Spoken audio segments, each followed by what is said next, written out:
So as the season would grind on, tough game after tough game, because when you're the best, everybody wants you, and they bring their best, and you've got to be at your best every single game. The games we lost in the championship year of '86 were all to the worst teams in the league. We didn't lose any of the good teams. We did lose to Philly twice, but the first one was 100% on my shoulders, and the second one, Larry missed 2 free throws in the closing seconds of a game we had won. Anyway, not that I remember, but no. So, okay, where was I there? All the personalities you mentioned, and yeah, Ray Melchiori. That's where it was. Sorry. So KC loved to get everybody there to start practice, and then say, okay, if anybody can make a half-court shot, we're out of here with no practice. Really? And so Larry, whenever Casey said that, Larry said, okay, I got it. And he'd go to the free throw, the half-court line, get a ball, do a couple of deep knee bends, and just stand there at half-court with that set shot and just swish it in every single time. Except this one time he couldn't make it.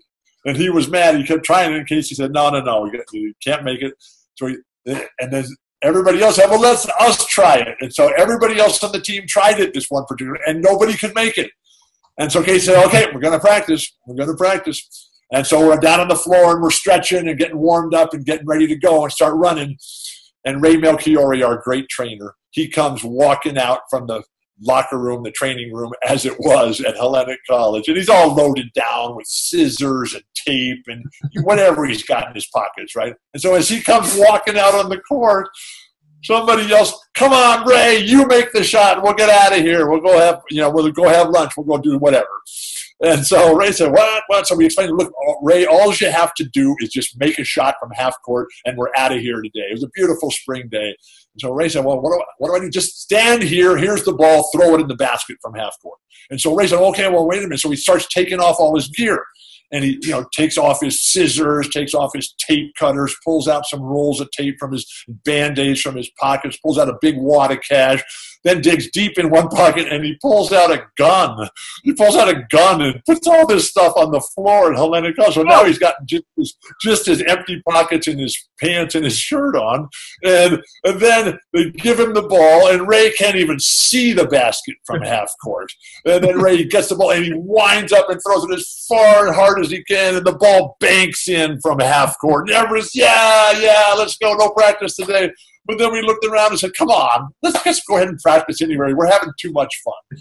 Because when you're on a great team, that's all you want is more. You just want to play more all the time. And that's what my experience on the Boston Celtics was. There were so many highlights of that year.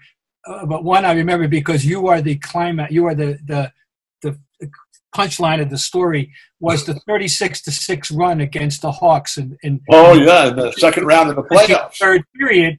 Because it ended with a 24-0 run, and the last basket was you on a trailer dunk. You coming down flying. A trailer. You were a trailer on the break, and they gave you the ball. What I remember about that run is I remember Danny Ainge, because one time Tree Rollins just got so frustrated that Tree, after the Celtics made yet another basket in this 36-6, 24-0 run, Tree just got the ball, and in exasperation, because Tree hated Danny Ainge. And so Tree just takes the ball out of bounds, and instead of tossing it to Dominique or Doc Rivers or Reggie Theus or whoever it was on the team, Kevin Willis, Tree takes the ball out of bounds and winds up and throws it as hard as he can right at Danny Ainge, right at his head.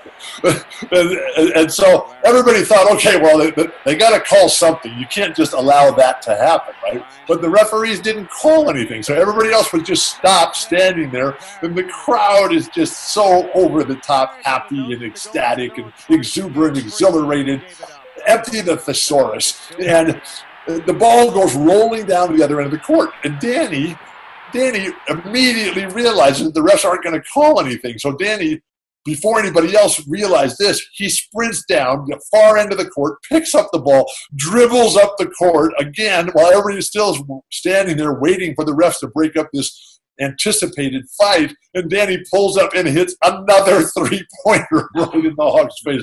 And Mike Fratello said, he just threw up his hands, and his post-game comments were Mike Fratello, who was voted Coach of the Year that year in the NBA. Yeah.